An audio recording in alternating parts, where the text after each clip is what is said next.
Hello, I hope everyone is doing well today. I know I haven't been super active on here lately. I had some big stuff going on in my personal life that took priority, but now I am back and I wanted to do a video on some books that I recommend for other self-taught artists. If you're new to my channel, welcome. I'm Rachel Marie. I am a self-taught multimedia artist sharing my artist journey. So today I wanted to talk about some art books I recommend. If you're anything like me and you are trying to teach yourself art, you might feel overwhelmed with how many different resources there are out there. And I, for one, have been buying art books since I was in high school, so for over a decade now. And it is really hard, I'll tell you from experience, to know what's going to be a quality art book when you just walk into the store and are looking at them. So after many years of trial and error and doing research, these are the books that I have found that I think are the best for artists who are either starting out on their self-taught journey or maybe have some art experience but are looking to expand upon it. So let's go ahead and get started with the first book. So the first book I want to talk about is Brent Evanson's The Art and Science of Drawing. And I really like this book for people who are either newer on their art journey, who are just starting out, or who don't have any formal art education or little art education. So if you've been following me, you know that I did take a couple years of college classes, and in that time I did take foundational drawing classes. And I feel like this book covers everything I learned in a foundational drawing class and some. So I really like this book because it starts off with just very basic line work, how to draw basic shapes, circles, squares, spheres. And again, if you've seen any of my videos, you've heard me talk about how I feel like being able to break down images into their basic three-dimensional shapes is the first thing you should learn when drawing, and this book really goes into that. I also like that it kind of takes you through examples of how to draw some different objects and then goes all the way into some basic figure drawing, as well as some intro to kind of light and shading. So again, it is a little bit more of an introduction book, but I do think there's a lot of value to be gained from it, especially if you are newer in your journey. I also just found his writing style really refreshing. I thought he had a lot of very good insights, and he is a pretty renowned artist. He does have other classes online, so if you are interested in looking him up, feel free to do that as well. And then sort of as a side note, at the end of every chapter he does give a few different kind of exercises that you can do. Let me see if I can find one.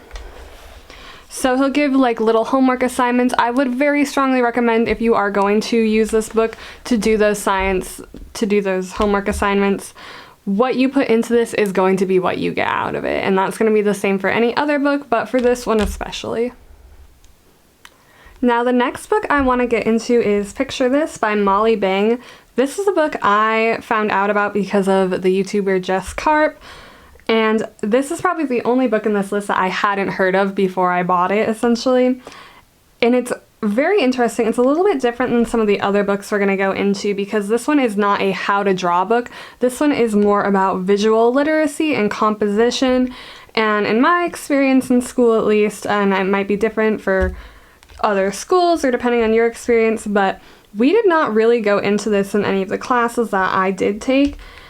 And I felt like after reading this, I just had such a better understanding of what elements trigger certain emotions in your compositions. I had a better grip on visual storytelling, which is very important. I would argue just as, if not more important than understanding how to draw, is understanding your composition and the visual elements going into your artwork.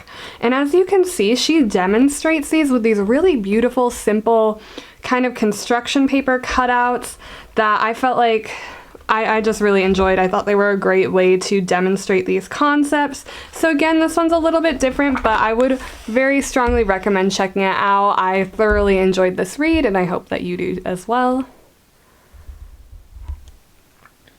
Now the next two that I want to go into are both by the artist James Gurney. You very likely have heard of him. He's a pretty prominent artist. And These books, so to be completely transparent, I have not read Color and Light yet. I have skimmed through it. I did just finish reading Imaginative Realism, and it was a little bit different than what I expected it was going to be, but these books I have seen recommended time and time again by professional artists, especially like concept designers, animators, that sort of thing. So if that's something you're interested in, I would recommend reading these. These are also specifically intended for creative painting. So fantasy painting, painting like historical painting, scientific painting, that sort of thing, where you don't have a subject in front of you to paint. So what was interesting about this book to me is that he really goes more into the process of kind of developing your references, how to study different objects, how to make little sculptures, how to kind of go from a sketch to a final product. So again, not a how-to draw book, but this is very much more about the method behind creating your artwork. And I found this one to be super helpful. Again, in my experience in art school, these are things that we did not go into at all. That some of it is stuff that I would not have even thought about if I hadn't read this book. So I strongly recommend checking this one out. And then Color and Light, from my understanding and from what I have looked into this one, is kind of similar, but again, this is more focused on, as the title says, color and light. So I very strongly believe that lighting and color kind of makes or breaks artwork. I mean, if you don't have your lighting and values down, then your piece will not look realistic. And you might think that, like, well, your intention might not be realism in your artwork, but even if you are creating fantasy or anything like that, it needs to be believable. And so learning these foundational skills as far as how to frame your color and lighting, I think is very important. Again, another book that has come highly recommended by many professional artists. This next book I want to talk about is The Weatherly Guide to Drawing Animals by Joe Weatherly. He is another artist that also teaches online classes. I believe he actually has a course on New Masters Academy that I plan on checking out. So if you do read this book and like his style, then I would recommend checking those out as well. So if you know me at all, you know that my favorite subject to draw is animals, and it is something I have had a very difficult time finding good resources on. I will say I enjoyed this book a lot. It does leave a little bit to be desired, but again, he kind of goes into the process behind actually learning how to draw, which is why I think this is a really good book for artists who are self-taught and who don't have that art school experience, because it will kind of take you start to finish through the process of like how to actually understand what you're drawing. He does go a little bit into anatomy, a little bit into breaking down forms. He also talks a lot about the importance of learning to draw from real life and kind of training your brain to remember what you are drawing, which I think is very important and something that I don't always see get talked about in these types of books. So I really enjoyed that, and then I also just enjoy his art style a lot. So even just kind of looking through these pictures and having them as references, I think can be really helpful.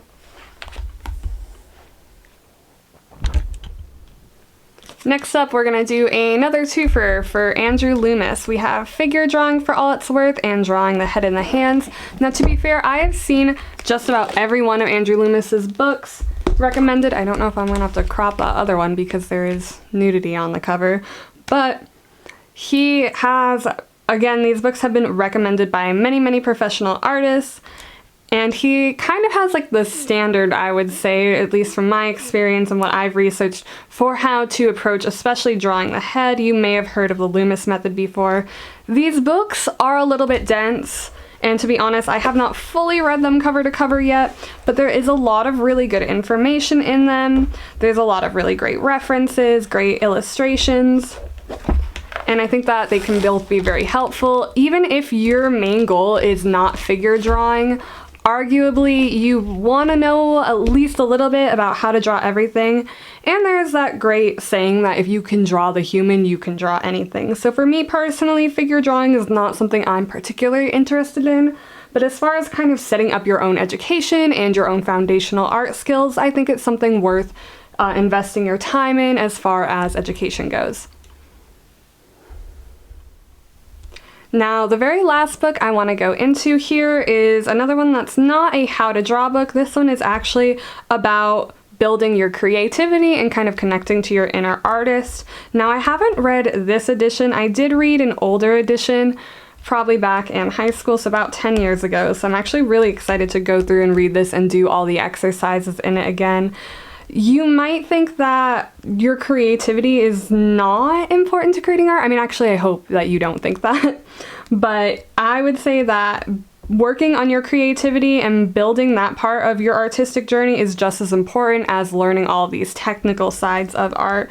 So this is one you may have also heard recommended before. It is kind of a tried and true book, and again, it is one that does have different assignments for you to do, and I would recommend, if you are going to bother buying this book and reading it, do the assignments. You know, get your money's worth, get your time's worth. Actually invest in building that side of yourself, and hopefully it helps you improve your art, enjoy your art. And again, like I said, it's one that comes very highly recommended by many professional artists. Alright, thank you so much for watching. I hope you found this video helpful. Like I said earlier, I know it can be challenging sometimes when you're teaching yourself art, knowing where to start, so I hope that I provided a good jumping off point for you here. If you have any questions or comments or additional resources that you would like to share, please go ahead and add those in the comment section below. I'd love to see them. And if you want to see more videos like this, don't forget to like and subscribe for more. You can also follow me on my Instagram account at rachel.marie.art if you want to stay up to date on all of my newest art. I hope to see you next time!